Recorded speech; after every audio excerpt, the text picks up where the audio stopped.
Hey, why do you try to hide your talent like that? Her piercing gaze held mine firmly. You're really talented, aren't you? Why pretend to be just an ordinary person? It's such a waste to hide your gifts. She probably meant well when she said that. But her words touched a raw nerve, bringing up my traumatic memories. Anger surged, and I abruptly stood up. What do you mean it's a waste? Are you trying to use me too? I've had enough of being treated that way. I became aware of the attention I was drawing from those around, but it was too late. She diverted her eyes from mine and muttered, "Sorry. My name is Sam. I currently work as an administrative assistant at a law firm. The firm is of a decent size, renting out the entire first floor of a building. Several lawyers and staff members work there. While most assistants are dedicated to specific lawyers, I didn't have one assigned to me. Being at the very bottom of the totem pole and not particularly skilled, I handle various chores daily. Filing and organizing documents, restocking office supplies. I'm taking care of tasks that aren't directly related to legal work, day in and day out. I think the people at the office are generally good folks. Given their profession, many of them have a strong sense of justice and are hard-working. They are sociable and often go out for meals or drinks together. While I don't join them much, I believe there's nothing wrong with building bonds that way. I'm not much of a drinker, and I don't like bustling places, so I often opt out. Sometimes, I do wonder if I'm even noticed by my colleagues. I'm, admittedly, not very noticeable. Taxis seldom stop for me, and there were instances when automatic doors wouldn't recognize me. But as long as I'm not dragged into unnecessary issues, I reckon it's a blessing. My goal is to live my life quietly, without drawing attention. I've learned that being in the spotlight often leads to unwanted trouble. Peace and quiet, that's my life motto. One day, our firm decided to bring in a lawyer from another firm.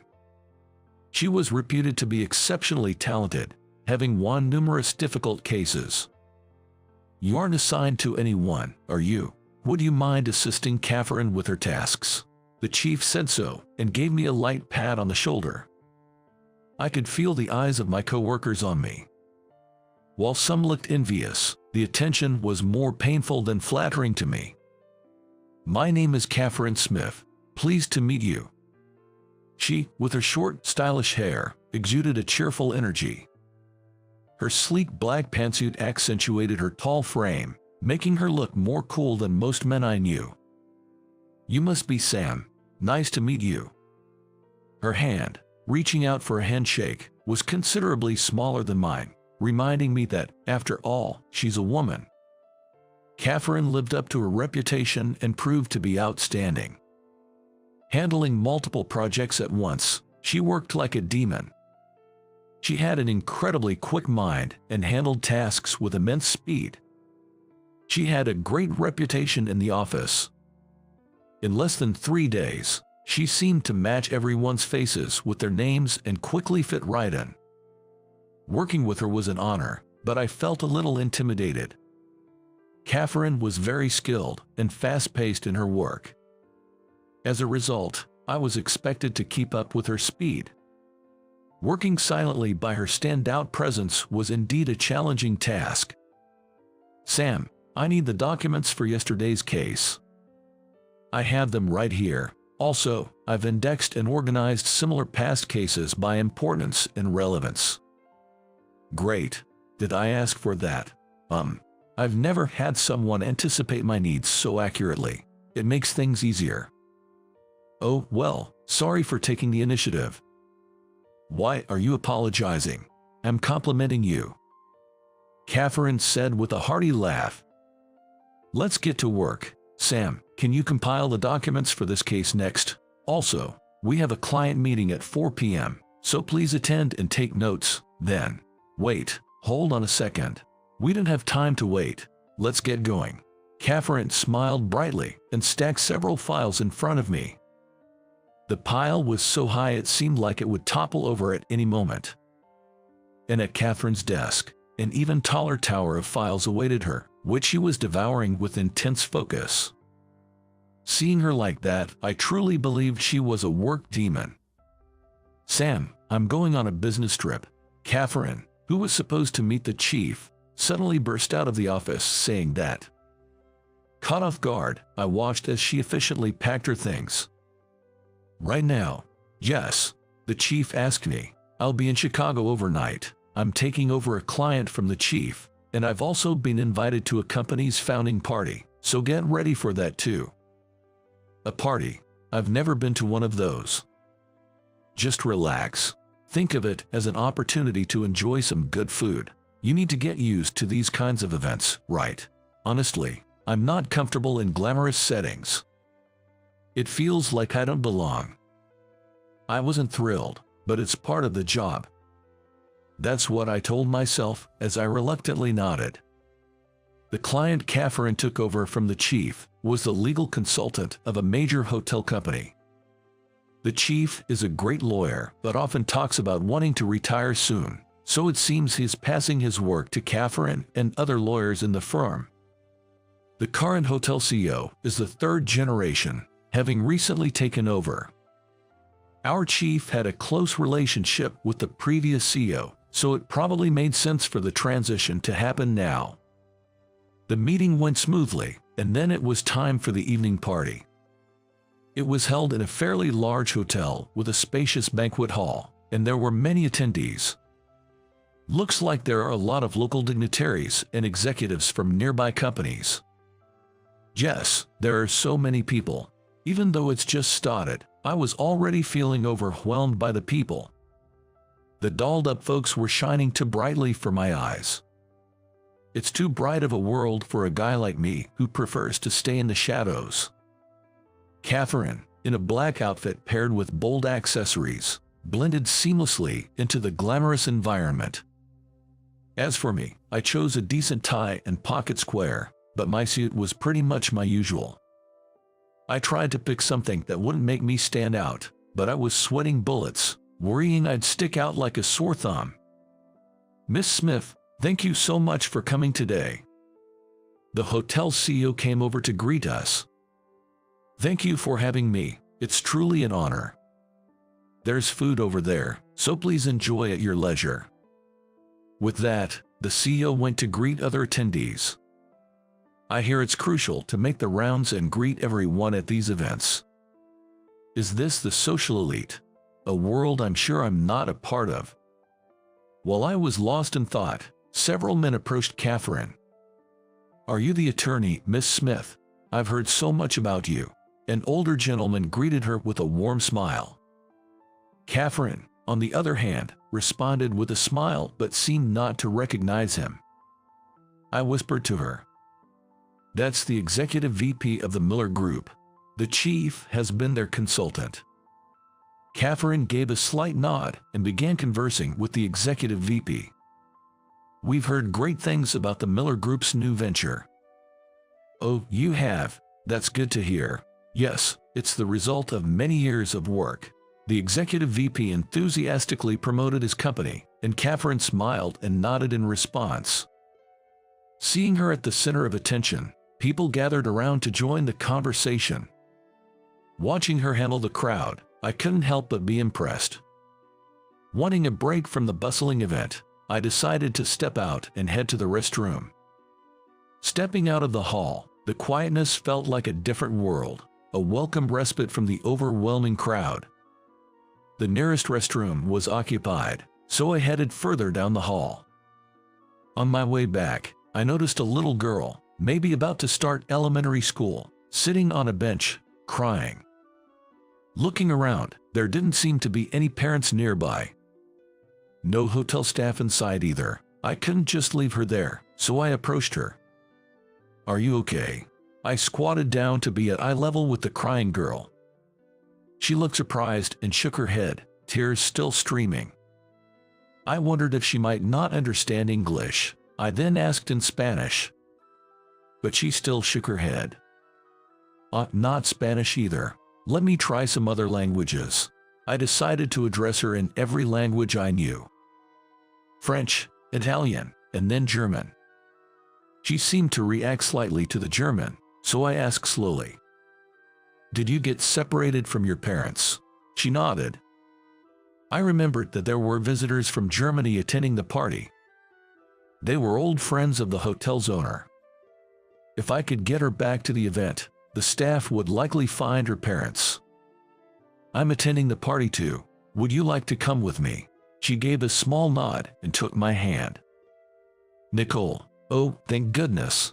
Upon returning, her parents rushed over and embraced her. Not wanting to interrupt their reunion, I quietly stepped away. Out of nowhere, Catherine appeared by my side with a cheeky grin. "Not bad, Sam. Just happened to be there." "Oh, really?" Catherine looked like she wanted to say something more, but I pretended not to notice and stood behind her. I could have another drink. After the party ended, Catherine expressed a desire to have a few more drinks, so we decided to go to a bar. Indeed, with all the formalities at the party, it felt like we hadn't had enough to eat or drink. I stepped into a local tavern near the train station and took a large swig of beer, finally feeling a bit relaxed. With beer, we ordered a mix of dishes, and soon our bellies were comfortably full. Catherine, her cheeks flushed a little, leaned towards me and asked, "Sam, can you speak German?" Huck, oh yes, a bit. That's impressive. Do you help with international cases? Well, I don't really have that capability. That's not true. Having worked with you, I've noticed your great memory and judgment. Your knowledge about law is solid, and you're efficient and accurate in your administrative skills. Plus, you're fluent in foreign languages. I can't understand why someone like you is overlooked like this. Her voice grew louder, probably due to her excitement. I didn't want to draw attention. I disliked it. Just as I thought that, she added, "Why do you always hide your talents?" Her intense gaze met mine. "You're truly skilled, aren't you? Why pretend to be average? It's such a waste with all that talent." She probably meant well, but her words dredged up my trauma. Heat rushed to my head, and I abruptly stood up. "What do you mean by waste? Are you trying to use me too? I've had enough of that." Realizing I was the center of attention, I wished I could take it back.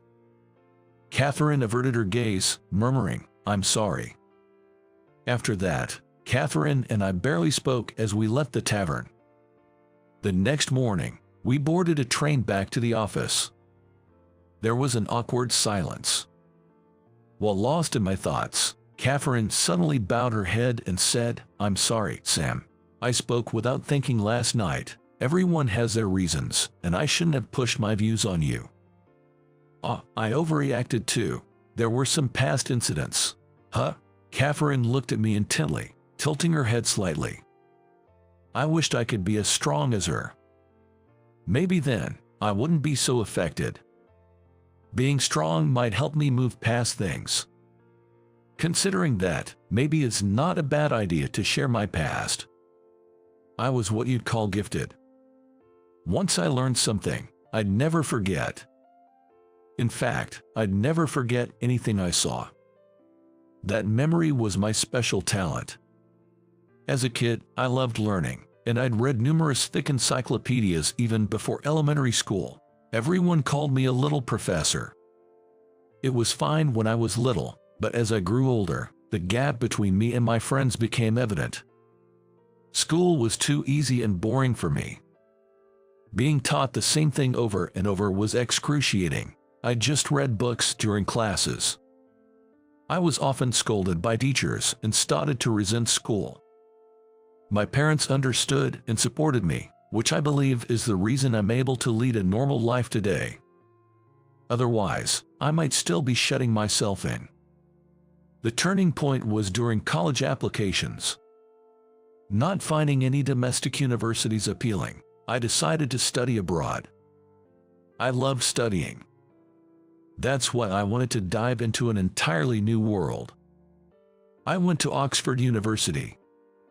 With students from all around the world, I met many unique individuals and no longer felt out of place. I made friends from various countries and got along well with other students from US. For the first time in my life, I was enjoying my student life. But just before graduation, that feeling was betrayed. A friend I trusted plagiarized my thesis. No matter how much I argued, it was never proven that the thesis was mine, and everyone sided with him. He was the kind of guy who was the center of attention, trusted by classmates and faculty alike, and no one doubted him. People just assumed I was the liar, and friends I thought I had all drifted away. I was devastated but managed to graduate. I failed both the American bar exam and the British one. The only job I found was as a clerk at this law firm. It seems I can't build good relationships. I always mess it up. People drift away just because I have a slightly better memory or grades. I don't really get how others feel. I confided. Catherine listened to me intently. She nodded many times, closed her eyes as if deep in thought, and then began speaking decisively. But Sam, you've always been a great help to me. Just like that little girl yesterday who you helped. Didn't your skills save the day? Isn't that proof that you have amazing abilities and use them right? At least, I value you. I wish you'd have more confidence. Her words were kind and powerful.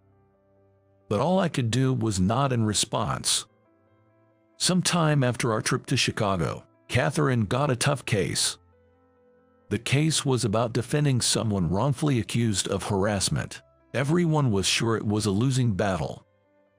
You don't have to take this on, the chief told Catherine, but she shook her head. Sometimes, I think lawyers forget that for the average person, seeking legal advice is a big deal. I can't let down someone who had the courage to come to me for help. This isn't about winning or losing. His life is on the line. I'll give it my all. The chief gave her a smile and nodded. She was a woman with a strong sense of justice and compassion. Always thinking of her clients and feeling for them. The chief probably expected her to take the case. He let her handle it without any further objections. The client was John, a man in his 30s. He'd recently been promoted to manager and now had a team under him. One of them accused him of harassment.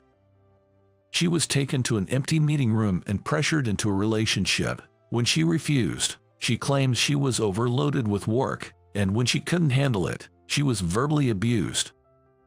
There's no recording of the verbal abuse, and the workload seems to be appropriate from what I can see. The problem is the claim that she was pressured into a relationship. There's no way to prove it happened since nobody saw it, but there's also no way to prove it didn't happen. Apparently, she's been diagnosed with stress-related adjustment disorder by a doctor and is currently on leave. If it's linked to work, it could be tricky. Yeah, John seems to be a friendly guy who doesn't make enemies easily. He recently had a baby, and there seems to be no issues in his personal life. Many co-workers seem to be defending John. I wonder why she took such an aggressive step like suing. Does she have some crucial evidence, or perhaps someone's pulling the strings behind the scenes? Catherine paused to think for a moment, then suddenly stood up. Sam, we're going on an investigation. What? You're going on an investigation, Catherine? Of course, let's go, Sam. Normally, attorneys don't conduct investigations themselves. They typically have dedicated investigators in their firm or hire outside help. But Catherine was determined to take matters into her own hands. Hurriedly following her brisk stride, they soon arrived at the large building where John worked. It's a big corporate building. Yes, it seems their business has been booming lately. Lots of people coming and going. Let's go inside. Wait, we're going in. Of course. At the reception, after showing our credentials, we were promptly handed over to John. He appeared, looking a bit flustered. Catherine, what's going on? Just wanted to look into a few things. Is that okay? Yeah, sure, but... No sooner did she wait for a reply, than she briskly started walking.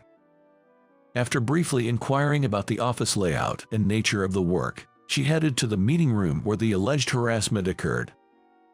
The room on the second floor is usually locked, and unlocked only when in use. 2 long tables lined up with 6 chairs. There's 1 white bod. Aside from that, it's a simple room with a bookshelf against one wall filled with organized files.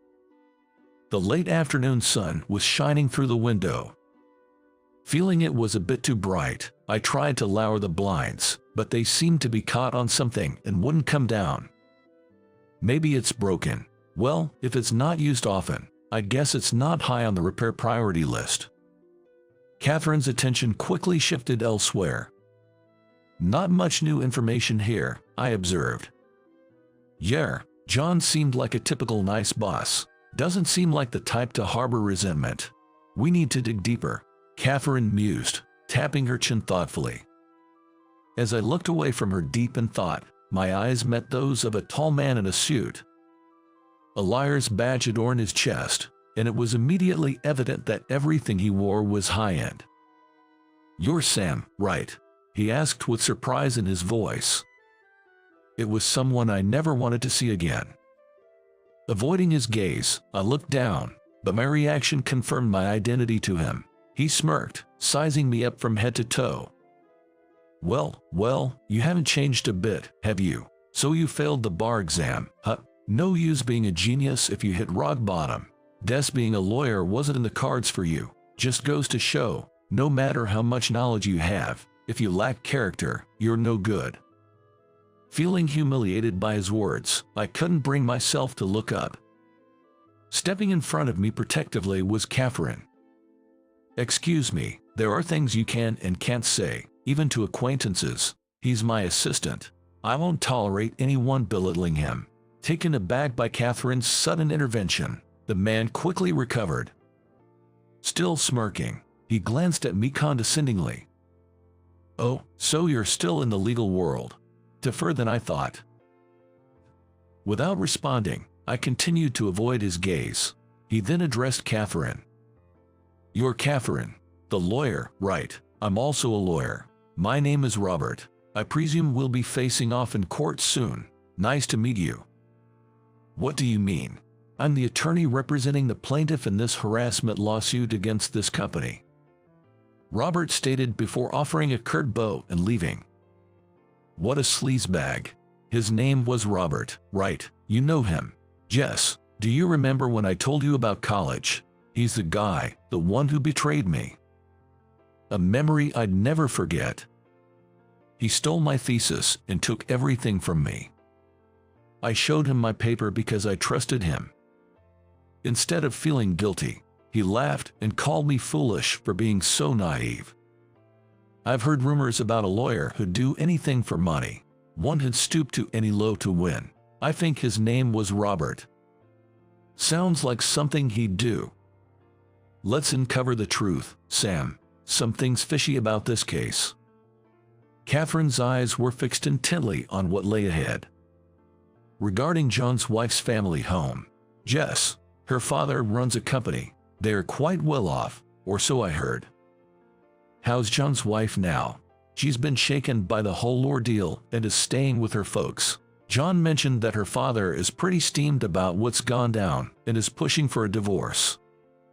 That figures. Harassment is a no-go. I'd feel outright betrayed if my daughter's partner pulled something of that sort.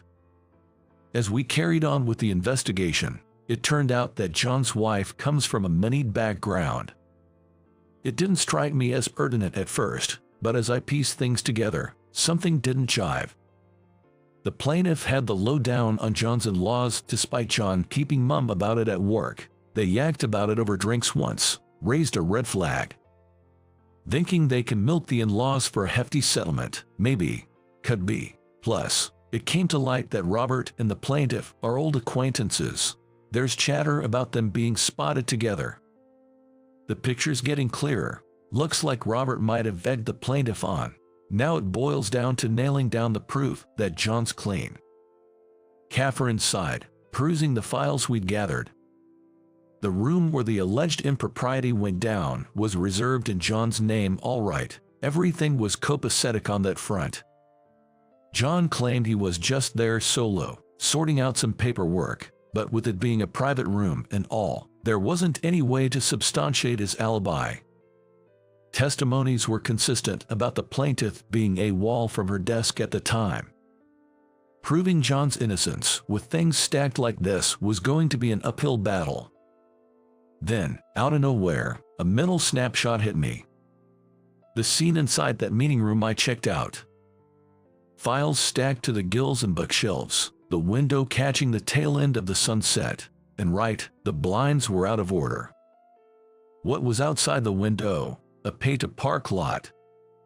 A couple of high-end cars were parked. And right there at the edge of the property, security cameras. Huh? Catherine caught my offhand remark.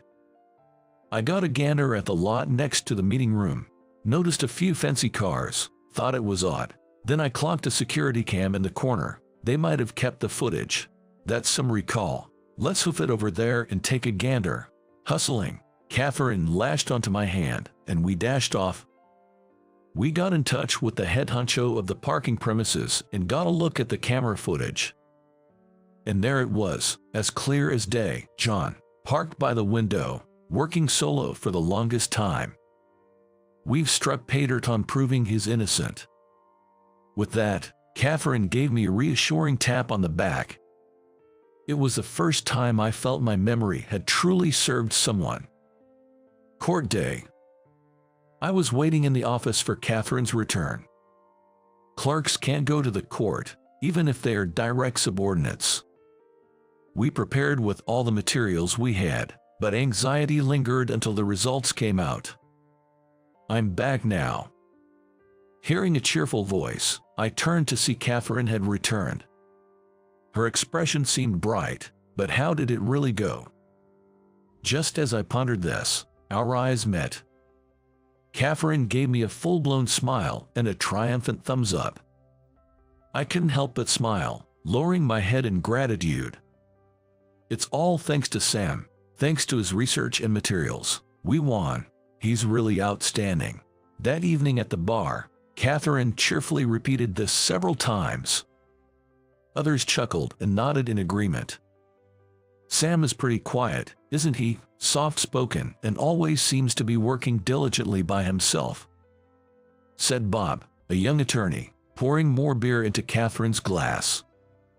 He seemed to have a significant crush on Catherine and had strategically taken the seat next to her. But didn't Sam always do things unnoticed by others? If Catherine exclusively gets him, the copy paper won't be replenished, supplies will suddenly be missing, and there won't be enough coffee for the guests. You only realize his value once he's gone, says the youngest member of the office, Amy, as she sips her wine. She can drink surprisingly well, Thete the lightweight. No, he hasn't left. I know it's hard to invite Sam because he doesn't talk to others much, but I'm glad we can have a drink like this. Do you like wine or would you prefer bourbon? Office clerk, Jessica, said as she kept offering more drinks. Even though they had always worked together, suddenly the distance between them seemed to have closed, and it felt strangely warm. However, it wasn't unpleasant. In fact, it was a welcome feeling. The after-party is at the bar, exclaimed Bob cheerfully, leading the way as several others followed. I watched from the back. Then, the chief approached me. Sam, you've worked hard. I've heard from Catherine about your outstanding contributions. The chief's voice was ever so gentle. This chief is a real-life hero and attorney who stands by their clients, upholding justice. Many employees were drawn to the firm because of such a chief. Catherine's pretty dedicated, isn't she? I believe you've been influenced by her. Yes, Catherine is incredible. She never gives up and always seeks the truth. She's always on the client's side. I'm truly inspired by her. I see. I'm glad I paired you with Catherine. You're an amazing person, but you always seem to have low self-esteem. The director knows about my setbacks. He's seen my resume when I was hired, so he knows my background too. I have been upfront during the interview, telling him I felt incapable. Why did he hire me despite that? The chief's understanding might be deeper than the ocean. Chief, I have something to discuss with you. What is it? I want to take the bar exam again. I really want to stand up for the underprivileged. I want to become a lawyer like Catherine. All right. Give it your best shot. You have my full support. Thank you. I felt the emotional scars from my college days healing. I'm aware that I'm different from others. It's been a source of pain before, but now I've come to accept it as part of my unique personality. I've realized that it's best to use the skills and abilities I possess rather than hide them. A few years later, I still work at the same office. The only difference is that now I wear an attorney's badge. I may be far from being as great as Catherine or the chief, but I'm determined to always be there for my clients. My life, which I had almost given up on after a setback, got back on track. I believe my experiences will serve me well in my future endeavors. It makes me realize that nothing in life is truly in vain.